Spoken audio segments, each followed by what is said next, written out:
मैं हूं सीबी यादव और HNY न्यूज में आपका स्वागत है। आज एक नया टॉपिक के साथ में आया हूं, नार्को टेस्ट। इसके बारे में आज जानेंगे। क्या सच उगलवाने के लिए किसी को दवा देकर सुला दिया जाता है या नार्को टेस्ट से सच सामने आ जाता है? आज हम आपको नार्को टेस्ट की पूरी सच्चाई बताएंगे। कैसे होता है, कितना सही है और क्या ये कानूनी है या नहीं है। नार्को टेस्ट एक प्रकार की जांच प्रक्रिया है जिसमें आरोपी को एक खास दवा जैसे सोडियम पेंटोथॉल दी जाती है। इस दवा के असर से व्यक्ति आधी नींद सेमी कॉन्शियस स्टेट में चला जाता है, जिससे माना जाता है कि वह झूठ कम बोल पाता है और सच बताने की संभावना बढ़ जाती है। नार्को टेस्ट कैसे किया जाता है ये जानने की कोशिश करते हैं। आरोपी को अस्पताल या लैब में ले जाया जाता है। डॉक्टर उसकी मेडिकल जांच करते हैं। दवा इंजेक्शन के जरिए दी जाती है।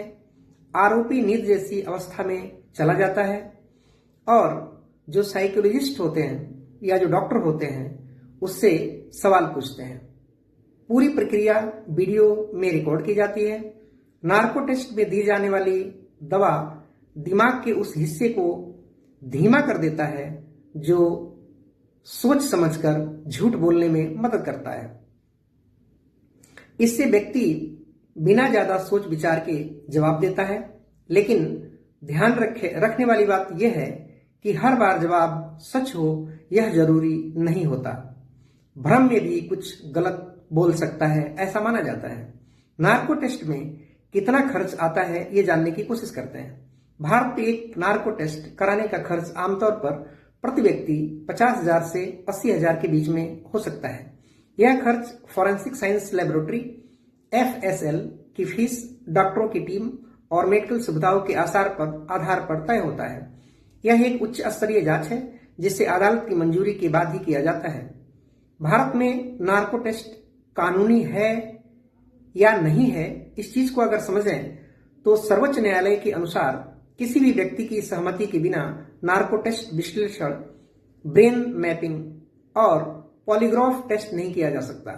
सर्वोच्च न्यायालय के इस आधार पर परीक्षणों को अवैध और व्यक्तिगत स्वतंत्रता का उल्लंघन माना जाता है। बिना परमिशन का, बिना सहमति का नार्को टेस्ट कराना गैर कानूनी है, यह सुप्रीम कोर्ट का कहना है। यह फैसला Selvi versus state of Karnataka case में दिया गया था। अब Selvi versus state of Karnataka case क्या है, इस चीज को समझ लेते हैं। Selvi versus state of Karnataka Bharat के एक बहुत ही महत्वपूर्ण संवैधानिक केसों में से एक है, जिसमें नार्को टेस्ट, ब्रेन मैपिंग और पॉलीग्राफ टेस्ट जैसे वैज्ञानिक तरीकों की वैधता पर फैसला दिया गया था। 2010 में सुप्रीम कोर्ट का फैसला आया था।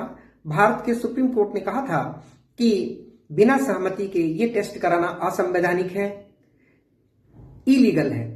मतलब यह टेस्ट लीगल नहीं है। अगर व्यक्ति खुद का मर्जी से वॉलंटरी कंसेंट टेस्ट कराता है तो यह टेस्ट किया जा सकता है। अगर वो नहीं कराता है तो टेस्ट नहीं कराया जा सकता, लेकिन उसे एविडेंस के रूप में सीधे इस्तेमाल नहीं किया जा सकता, ये कोर्ट का कहना है। इन्वेस्टिगेशन लीड जांच की मदद के लिए उपयोग हो सकता है। नार्को टेस्ट के फायदे और नुकसान के बारे में जान लेते हैं कि इसके फायदे क्या है, इसके नुकसान क्या है। इसके फायदे ये हैं कि जांच में नई जानकारी मिल सकती है, पुलिस को दिशा मिल सकती है और जटिल केस में मदद भी मिल सकता है।